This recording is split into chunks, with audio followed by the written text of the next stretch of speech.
This is going to help a lot of people who are just interested in just being better, Yeah.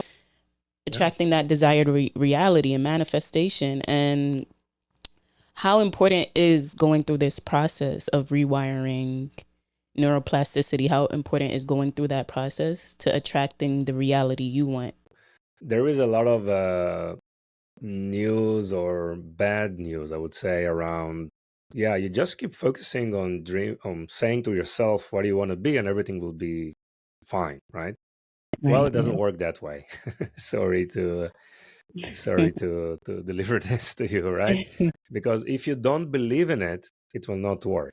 If you are like working somewhere and you want to be that boss, and you don't believe that you can be that boss because of your past experiences, life experiences, you can say to yourself millions of times, it will not happen.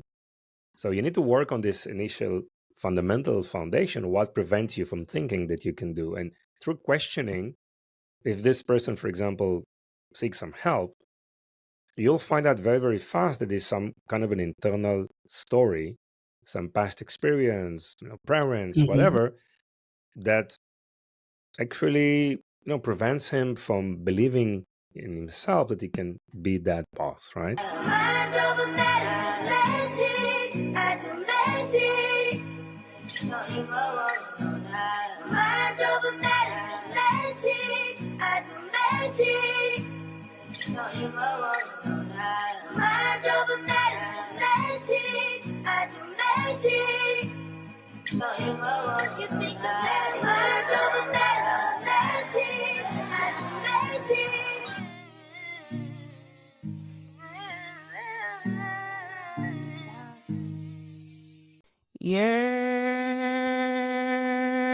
You're welcome to Mind Over Matter, baby. I'm your host, Dejan Wallace. And if this is your first time joining me, welcome. If this is not your first time joining me, welcome back. I appreciate you for joining me. And I have a very, very, very special episode set up for you guys today. We have Eitan with me today. Mr. Eitan, welcome to the podcast. Welcome to Mind Over Matter. Hey, Deja, it's a pleasure to be here. Thank you so much. How are you? I'm doing well. Thank you. Thank you. How are you feeling today? Oh, feeling great. A lot of energy for this episode. Really excited about it. Yeah, me too. So you could introduce yourself to the people that aren't familiar with you and just let them know a little bit more about Eitan, who Eitan is. Yeah, sure. So my name is Eitan Koter. I'm a co-founder of a company called Vimmi. We actually celebrated a decade a few months back. So we're in the e-commerce space. We're a technology company, and we're developing really unique technology that helps businesses sell online on various channels using video. So we call that video commerce or shoppable video technology platform that helps them sell online, not just on their own e-commerce website, but also on their own social media channels, right? With TikTok and TikTok Shop and Instagram and YouTube, Facebook, also other marketplaces. So video is very powerful, and it's a tech platform, software SaaS platform that in one click you can deploy all your shoppable video and product pages across social media in a very intuitive and interesting way. I'm also a host of a podcast in the e-commerce space called Ecom Pulse. I've been interviewing executives from marketing and technology and finance side of brands and retailers from the US, trying to provide value to our listeners of what's working and what's not on e-commerce. Yes, and what you're doing is so important in this day and age, especially for people my age. I can't scroll down my TikTok feed without seeing an ad or just something Yeah. or an influencer trying to sell something to me. So what you're doing is very valuable, especially in this day and age. And I want to get more into just the mindfulness part of it because this podcast is about mindfulness. We're going to Sure. be talking about just you also off camera, you have told me that you dabble in just mindfulness as well in Chinese medicine, even. And I also want to get into just the power of thought. Essentially, that's what this podcast is about. So Yeah. let's dive right into it. If this is something you're interested in, kick back, relax, and yeah, it's going to be a great Sure, episode. So, sure. Mr. Eden, Yeah, how do you bring mindfulness into your business? yeah. So work life balance and mindfulness and finding ways to unwind and relax is very, very Mm-hmm. important. It started for me around probably 10 years ago. I guess working too much and reached kind of a burnout phase. A lot of difficult times in terms of mental um, I would say clutter and a lot of thoughts of launching a new startup and dealing with a lot of challenges around that, and it had a kind of a dramatic impact on the way I think and the way I feel, and yet that drove me to research a lot, and so I started to have like really severe lower back pain, Mm-hmm. and I tried a lot of things which obviously didn't help, and I did find someone that helped me through an online program. Well, the majority of the practices involve Chinese medicine and a specific version of Chinese medicine called Qigong. Okay, so Chinese medicine is all about qi, right? So qi is like the life force energy, right? That is actually drives everything, both the universe and us as human beings and animals and the sea and everything. So you can feel the qi, it's aware, but you cannot see it, right? It's like, for example, like you say, a wind, right? You cannot see the wind itself, but you can see the leaves are moving or the trees moving, right? And like if you talk to a cardiologist, right, he can fix a lot of things in our heart, right? In terms of all the Mm-hmm. plumbing, and they can do so many great things, but no one can tell us why the heart starts to pump, when we were like 4 or 5 weeks in our mother's womb, right? And why it's keep pounding and pumping like hundreds of thousands of times in our lifetimes. So there are a lot of things that we are unaware of. They are not a really good solution in terms of new science and new medicine. But for Chinese medicine side of things, it was very, very clear, and it started like 7,000 years ago, where they realized that ice turns to water and water turns to probably steam or vapor, right? And it's the same CO2.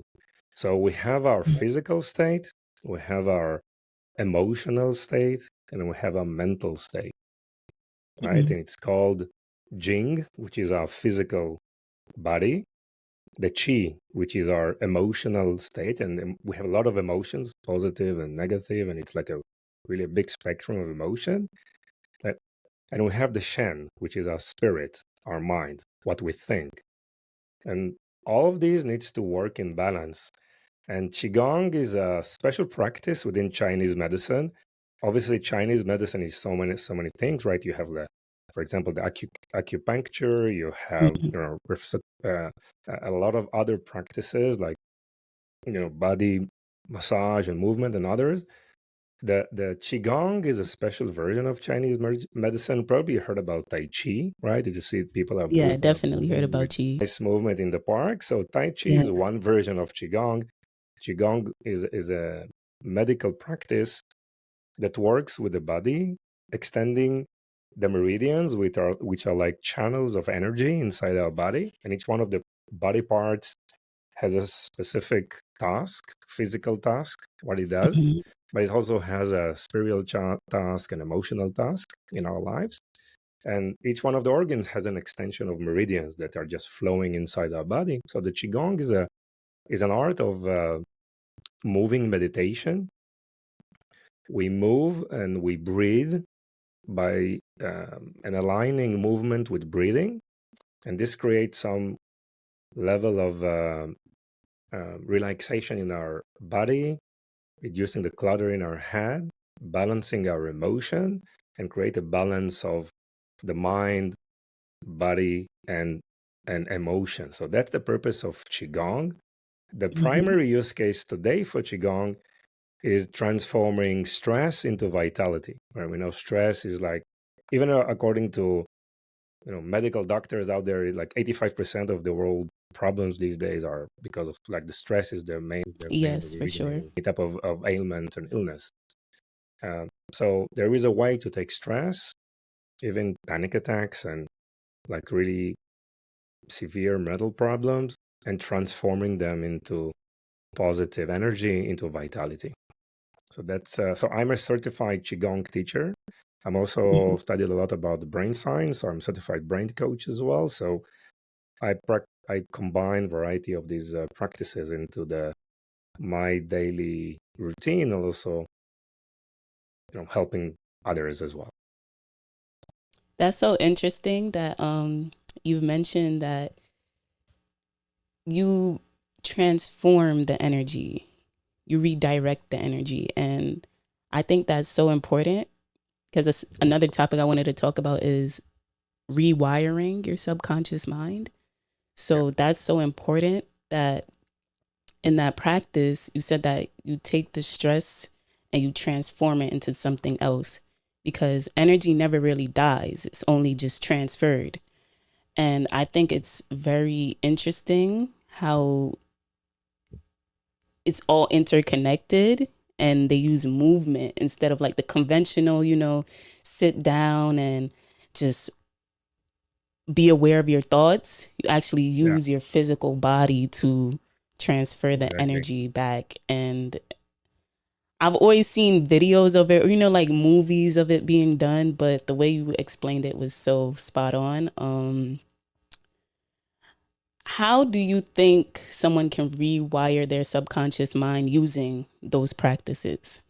Yeah, so a lot of people that have difficulties just sitting and meditating, right? Because it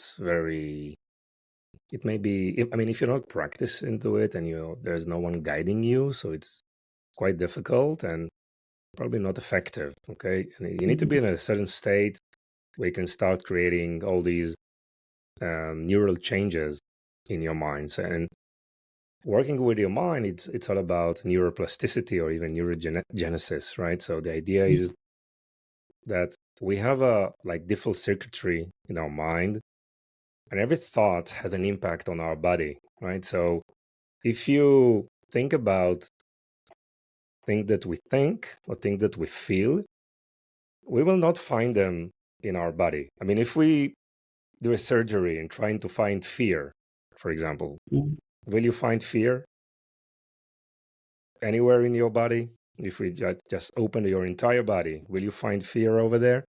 No, you won't. No. Happiness? No. A thought? No. It's something spiritual, or it's what we call the difference between biomechanics and bioenergy. So the biomechanics is all about our organs, internal organs, our skin, our physical organs.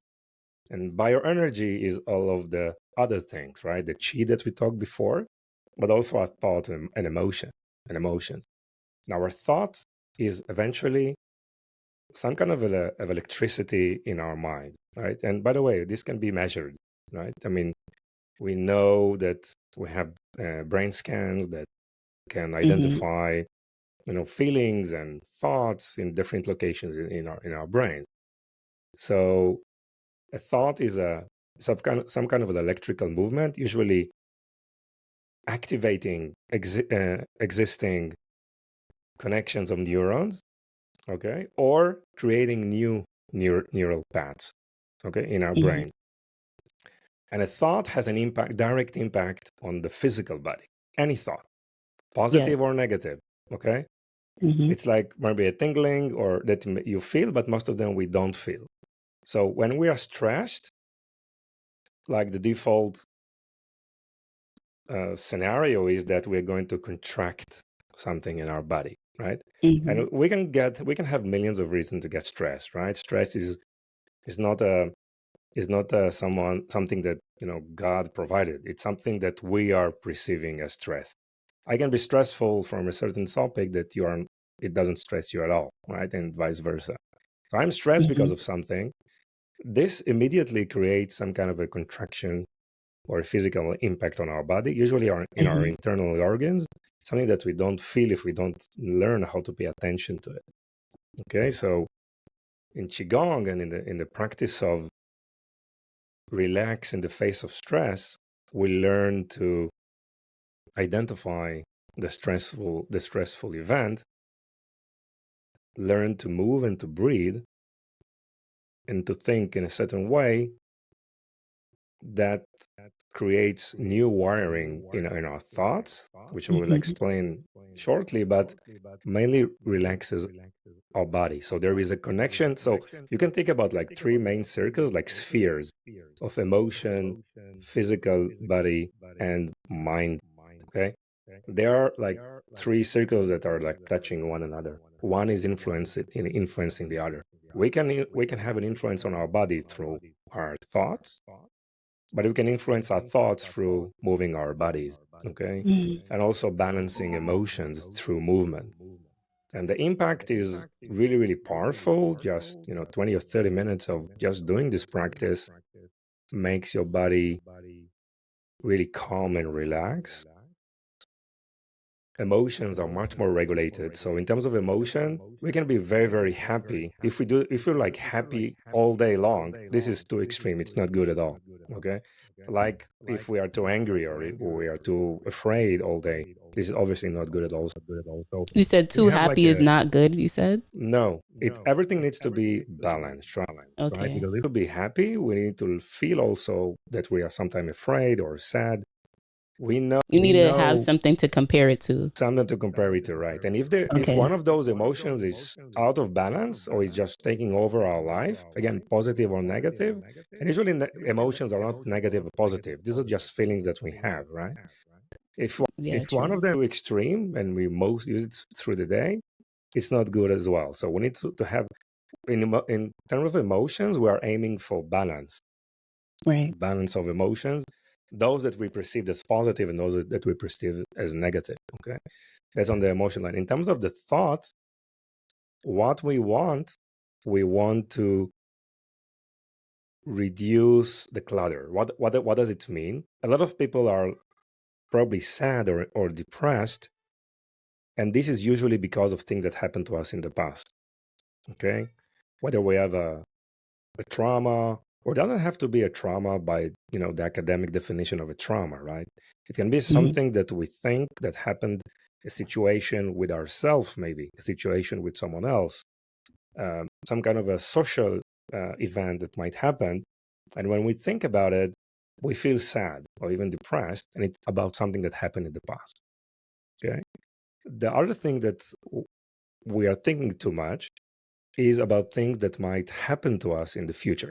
Okay, and this is called stress. Stress is all about future. It's not about the past.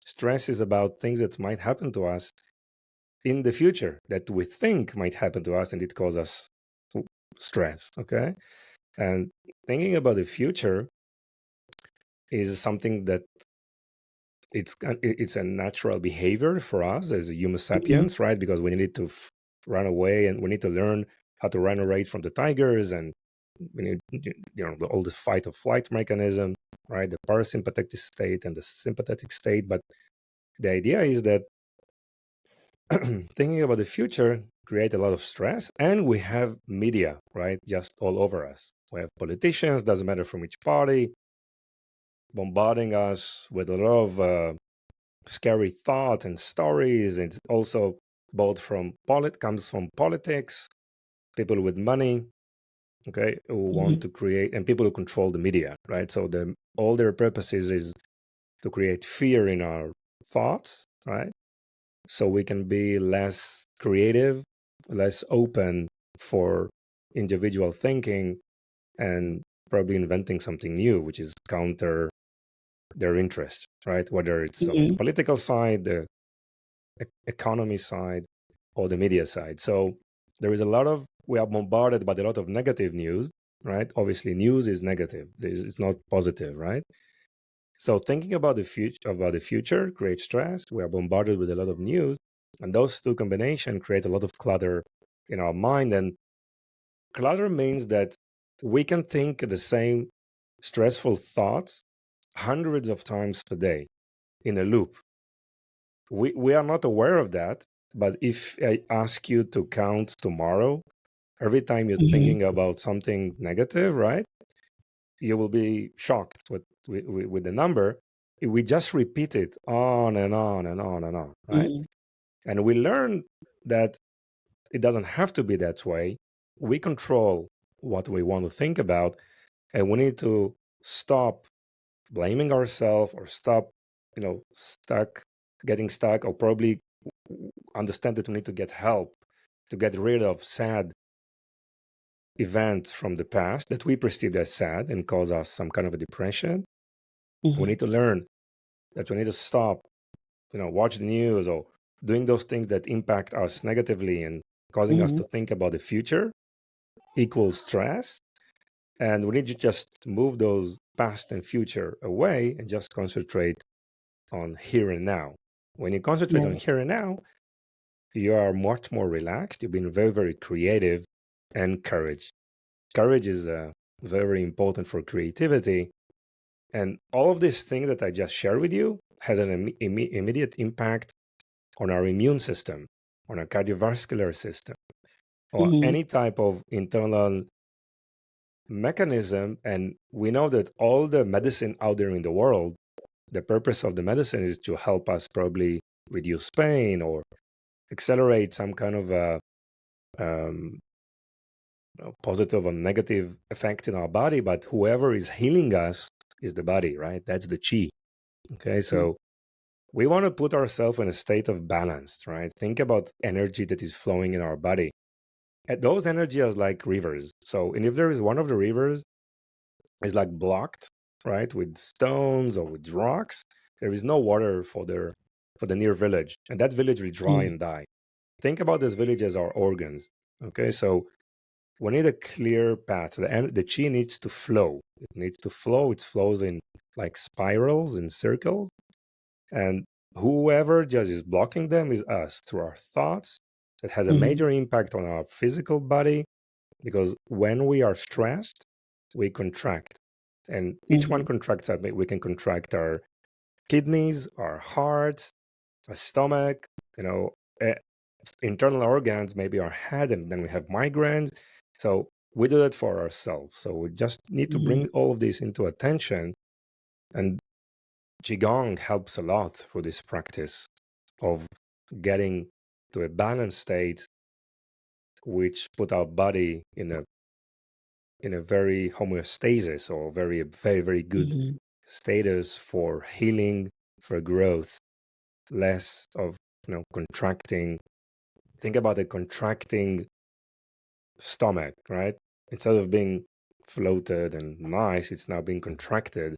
There are some gray areas or maybe shadows inside this stomach, and this is where disease starts to build up, right? So the origin of any disease, it's like a battle between vitality and a crisis, right? So you need to be aware that your vitality is high so you can overcome a lot of ailments.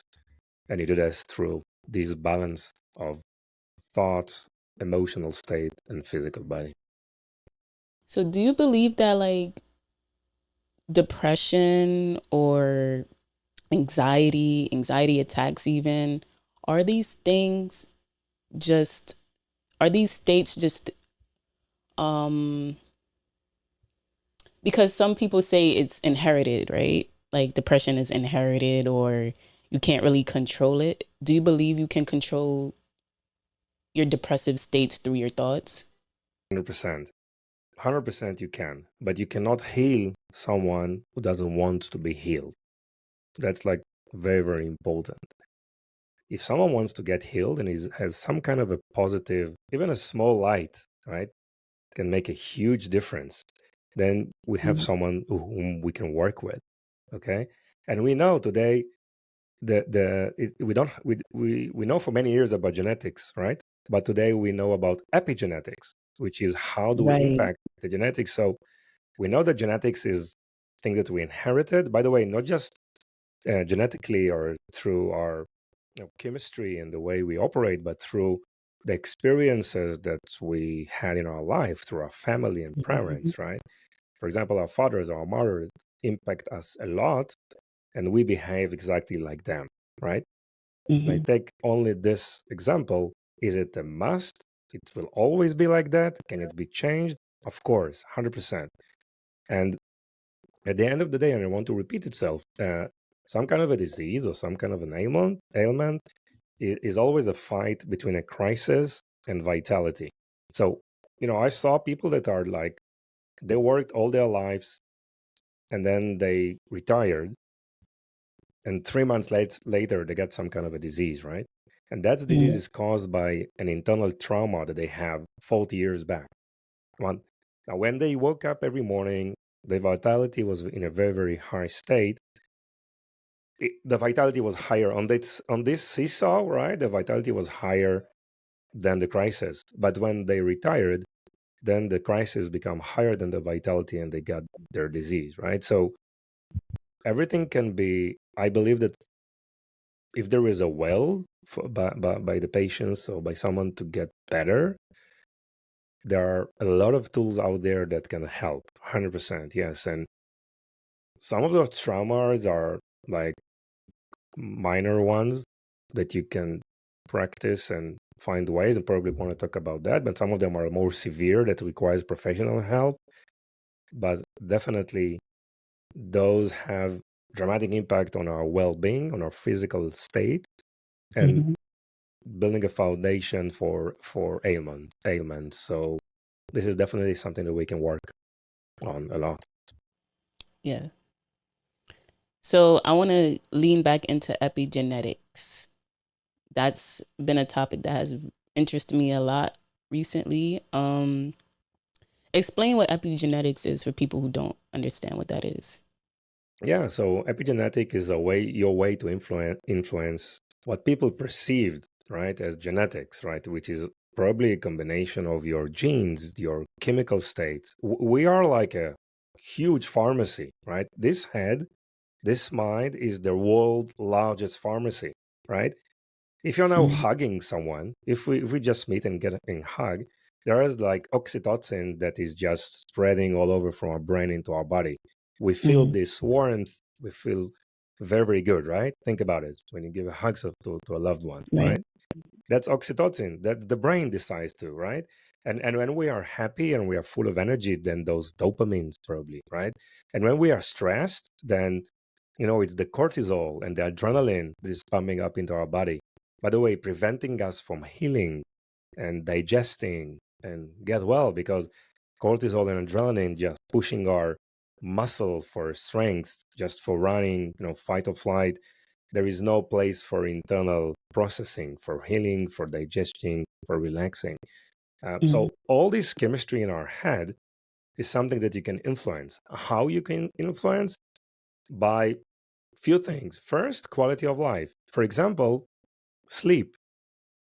Okay. So like sleep is like foundational, right? And when you see that people are suffer, they probably sleep 4, 5, 6 hours to the maximum, right? So think about it. What do you do to move from 6 hours sleep to 7 and then to 8 maybe? Okay. You need to change a few things in your life. It's not easy, right? It's not easy. But think about the way you sleep, by the things that you eat, right? Those, fried food, sweets, they are like stimulating our, not so productive hormones and chemicals that are circulating in our body, right? So, and I can give you like a crazy example. Like you heard about the bipolar people. Yes. Some people, they might have like 40 or 50 different characteristics inside one person, right? And they know when they are switching, by the way, for one to the other. If you take the chemistry in their body when they are switching between bipolar states, the whole chemistry is like completely different, and it's the same physical body, right? Because their mind is completely on a different state right now. Okay.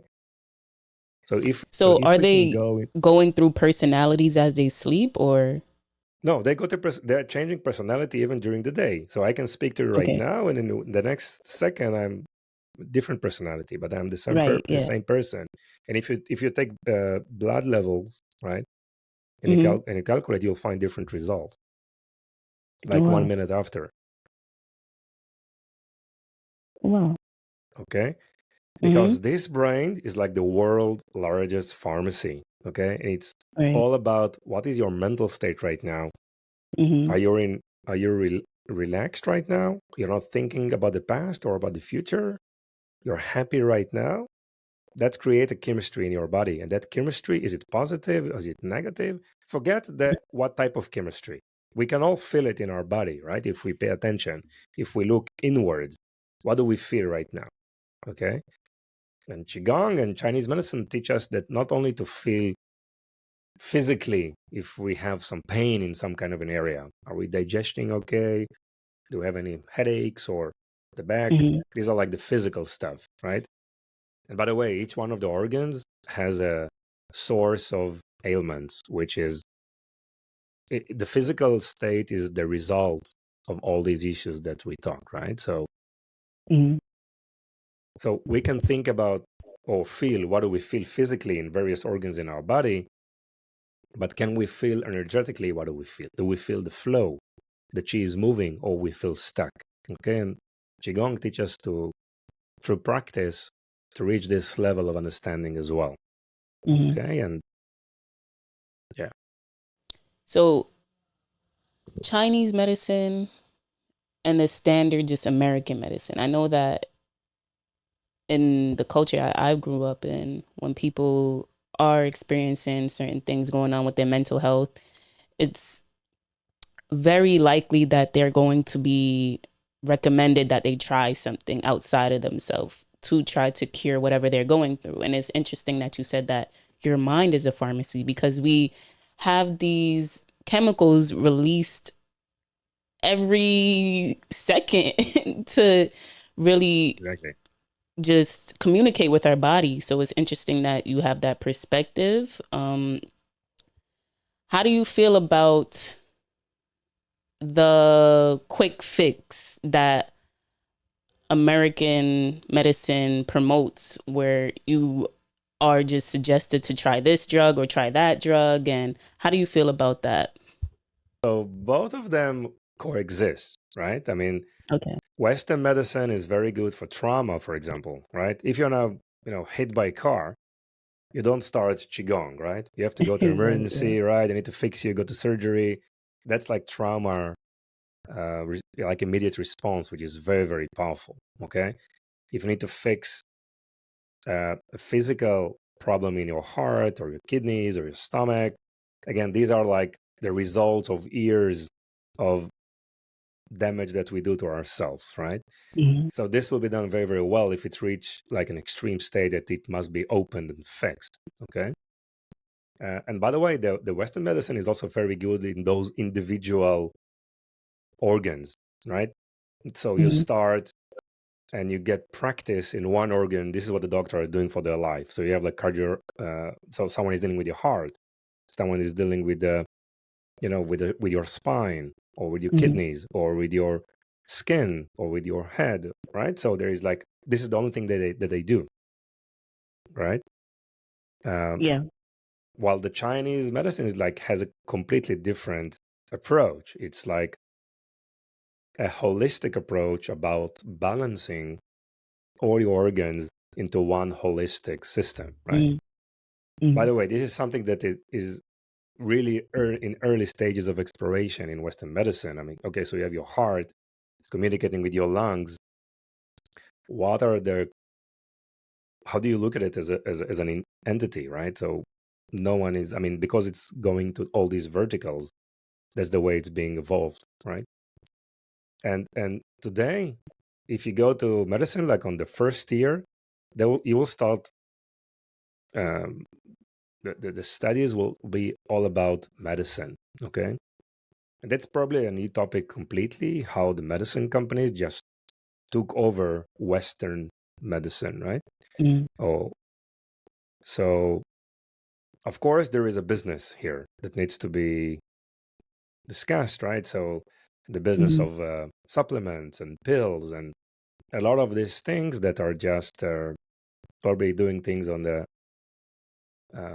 just on the surface, but they're not going inwards and trying to come up with solutions for that. So definitely there's a place for both practices: Western medicine, Eastern medicine. And you'll find a lot of Western doctors just in some of the scenarios recommend patients to go to the Chinese medicine. Now, where they do that mostly on chronic issues, like chronic pains or chronic ailments. If you just do you did a CT and an MRI in your head, and there is no physical evidence that something is wrong, but you feel your head is, burning, and you feel those headaches, and it's been going on for years. Western medicine, they don't have anything to offer you anymore. Probably just pills, probably to reduce pains. But when it's chronic, then you understand that there is some kind of a few layers below that is a foundational for things that evolved through years of, let's say, internal damage or harming that you do for yourself for many, many years.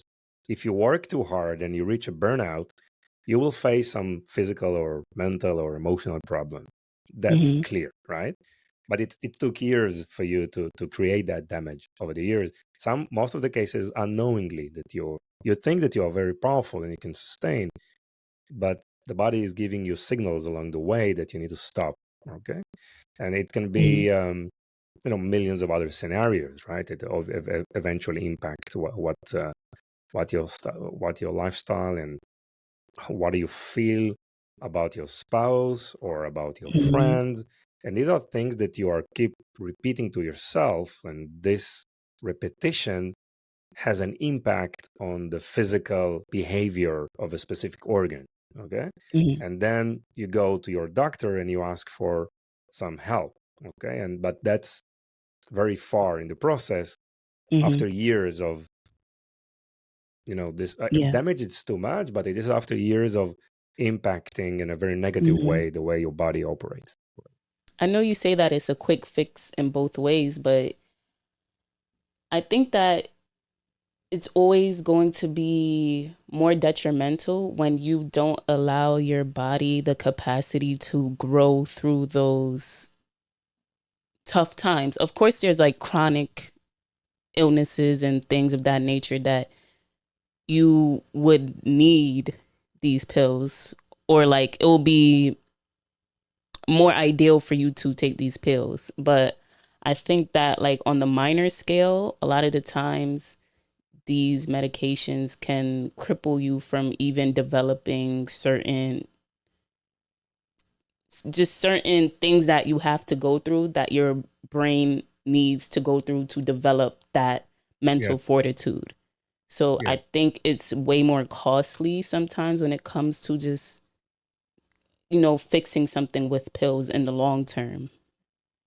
Percent. So for me, I mean, sometimes you need to take those pills just to relax, right? But pills will not solve the root cause. That's clear, right?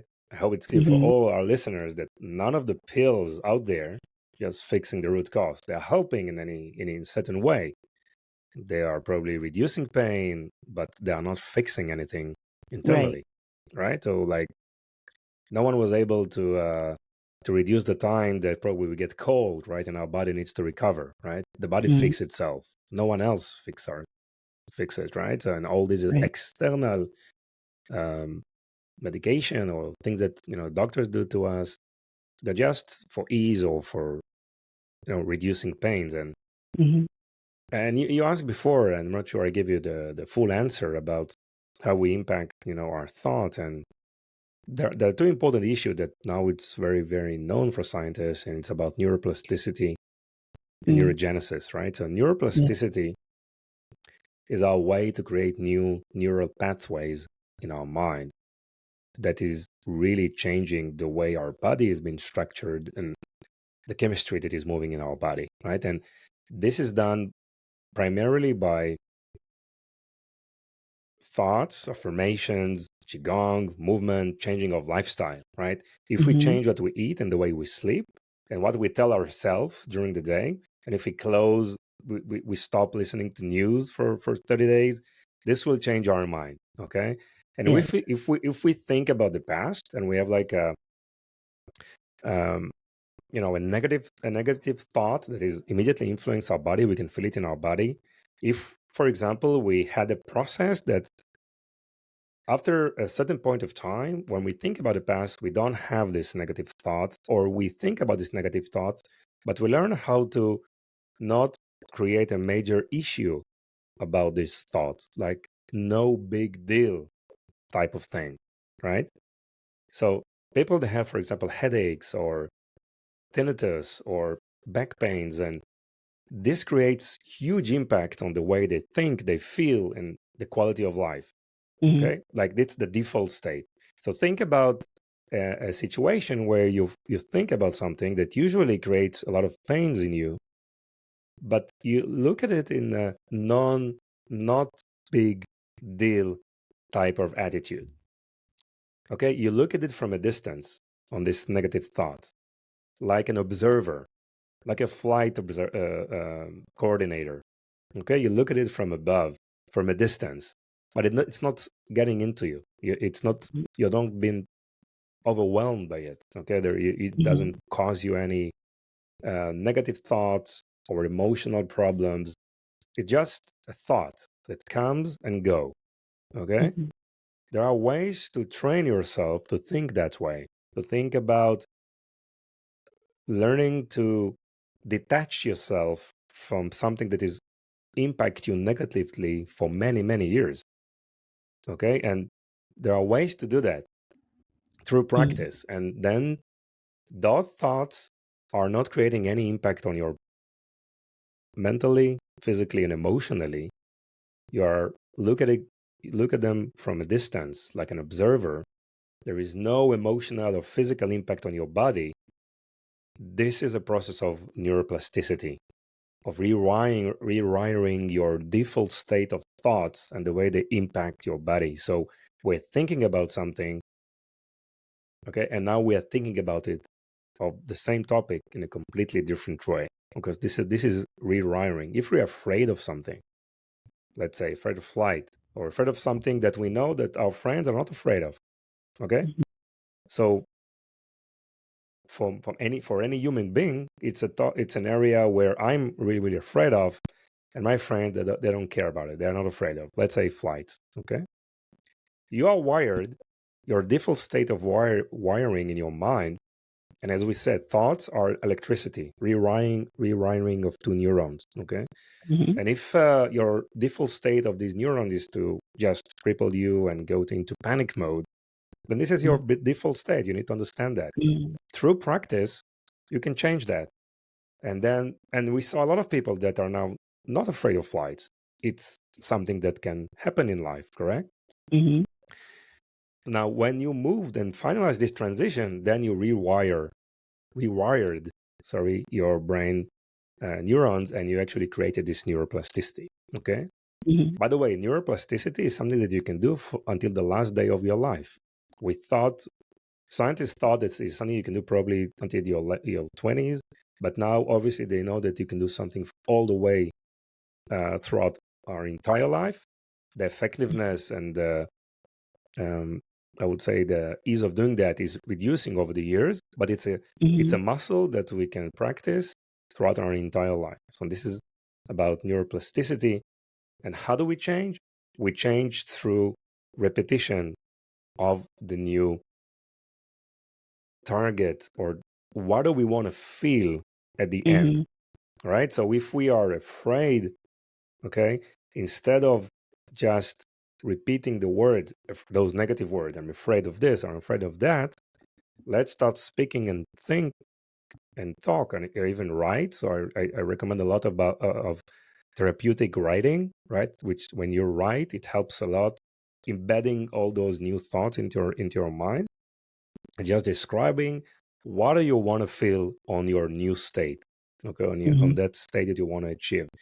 Instead of fighting your existing negative thoughts, when you do that, you make it bigger and bigger, and there's no way for you to win. Instead, like a seesaw, instead of thinking about this negative thought, try thinking more and more during the day about that new story that you want to build for yourself. Right. Yeah. It's a process. Some it will take weeks, some it will take months, some it will take years, but it's a process. You can expedite this process, by the way, through writing, through affirmation, through practice, through Qigong. This helps you a lot with this. And then you create all these neural pathway of in the tactic of focusing on what do you want to be or what do you want to feel at the end result. Okay, Right. that's a practice of neuroplasticity, which is very, very powerful, by the way, for physical ailments, for trauma. Okay, sometimes you cannot ignore what happened in the past, and you need to do some processing. Okay, if the trauma is big, but a lot of the things that most people going through their life can be done, in that way of thinking, writing, affirming to yourself, what do you want to feel on that end result of that new state, that the problem that you're trying to fix. And neurogenesis is recreating from scratch these neurons, just the quantity of them.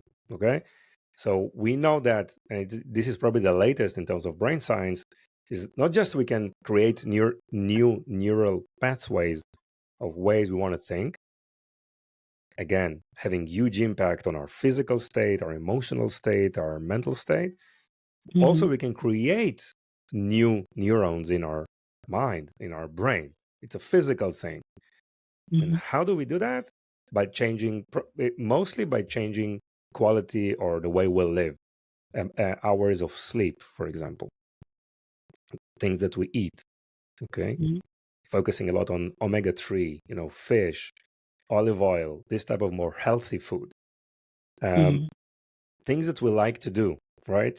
And we don't have time to do, right? If we have like a child dream to be someone or to do something on our personal life, like a hobby or anything, start doing that.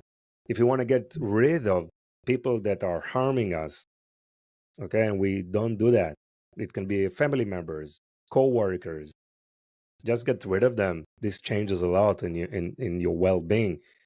Okay, so the social, the number one impact on your well-being, according to any report and statistics out there, is your community, your social connections, right? They create the most impact on our quality of life. So thinking about who you meet every day, are they good for you or are they bad for you, right? And change that. So it's 100% on our control. Okay, I'm not saying it's easy to do all of them, but with the right motivation and the right help, doing all those things can create huge impacts in the way you create new neurons in your head. You create new neural pathways in your head, therefore changing the chemistry in your body, your physical well-being, everything flowing much better. And this is just has an impact on everything that you do in all aspects of your life. I could keep you here all day. I have so many questions for you, and you're just so well knowledgeable on this topic. And I'm grateful for this conversation because this is going to help a lot of people who are just interested in just being better, just being better Sure. and attracting that desired reality and manifestation. And how important is going through this process when it comes to being that person you want to become and having that life you want to have? Sorry, I missed that question. Can you repeat? So how important is that process of rewiring neuroplasticity? How important is going through that process to attracting the reality you want? Yes. Yeah. So there is a lot of news or bad news, I would say, around. Yeah, you just keep focusing on saying to yourself what you want to be, and everything will be fine, right? Well, it doesn't work that way. Sorry to deliver this to you, right? Because if you don't believe in it, it will not work, right? Right? And if you are like working somewhere and you want to be that boss and you don't believe that you can be that boss because of your past experiences, life experiences. You can say to yourself millions of times, it will not happen, right? So you need to work on this initial fundamental foundation, what prevents you from thinking that you can do. And through questioning, if this person, for example, seeks some help, you'll find out very, very fast that there's some kind of an internal story, some past experience, parents, whatever, that actually, prevents him from believing in himself that he can be that boss, right? So there is always a gap.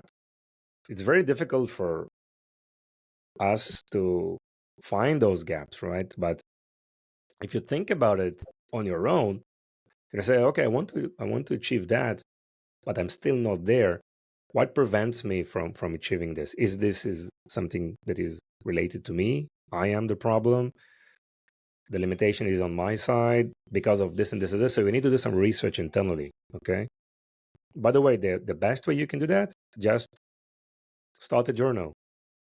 Okay. Write a problem.